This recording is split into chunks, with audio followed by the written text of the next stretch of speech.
আসসালামু আলাইকুম। স্বাগত জানাচ্ছি বেঙ্গল টিভির নিয়মিত সংবাদ সংযোগে। আমি আপনাদের সাথে রয়েছি মৌসুমী আক্তার সুমি। এতক্ষণ শুনছিলেন সংবাদ শিরোনাম, এখন বিস্তারিত।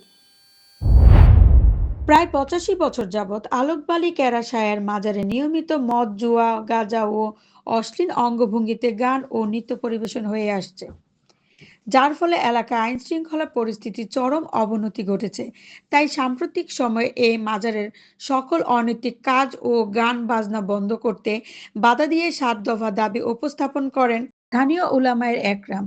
দাবিগুলো হলো, মাজারকে সব ধরনের শিরক মুক্ত করার যথাযথ পদক্ষেপ নিতে হবে, মদ, গাঁজা সহ সব ধরনের মাদকদ্রব্য নিষিদ্ধ করতে হবে, মাজারকে কেন্দ্র করে জুয়া সহ যত হারাম খেলা আসর বসে সেগুলোকে নিষিদ্ধ করতে হবে, মাজারের বাউল গানের পরিবর্তে তাফসির মাহফিলের আয়োজন করতে হবে, মাজারে উরুসের যে সমস্ত অসামাজিক ও অনৈতিক কর্মকাণ্ড হয় তা বন্ধের জন্য আলাদা স্বেচ্ছাসেবক বাহিনী গঠন করতে হবে, মাজারে হিফজুল কোরআন মাদ্রাসা প্রতিষ্ঠা করতে হবে, মাজারের কমিটিতে 5 জনের আলেম রাখতে হবে।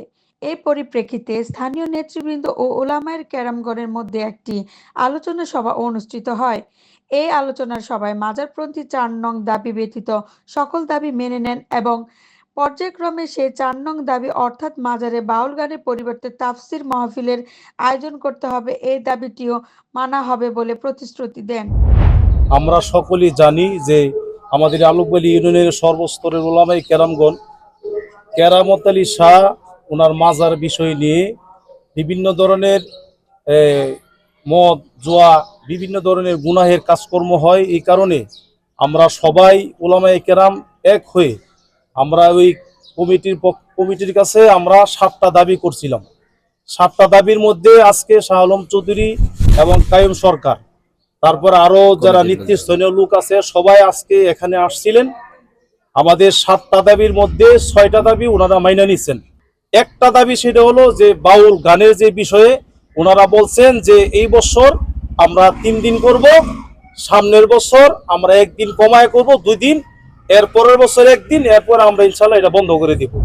আলেম সম্প্রদায়ের দাবি হলো 7টা দাবি দিয়েছে তারা, আমরা ইনশাল্লাহ 6টা দাবি তাদের মেনে নিছি, যাতে কোনো সহিংসতা না হয় এবং মাজার কেন্দ্রিক জুয়া খেলা হয় বা নেশা হয়। আমরা তাদেরকে আশ্বস্ত করছি ইনশাল্লাহ এলাকার শান্তির রক্ষে যাতে ওইখানে কোনো মাদক সেবন করা না হয় এবং জুয়া খেলা না হয়, আমরা তাদেরকে আশ্বস্ত করছি এবং 100% ইনশাল্লাহ আমরা চেষ্টা করব, আমরা প্রশাসনকে অবগতি করব যাতে ওইখানে কোনো বিশৃঙ্খলা না হয়, মাদক সেবন করতে না পারে এবং জুয়া খেলা খেলতে না পারে।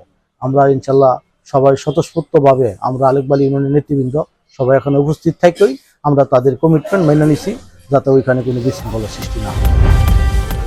এতক্ষণ আমাদের সাথে থাকার জন্য আপনাদের ধন্যবাদ।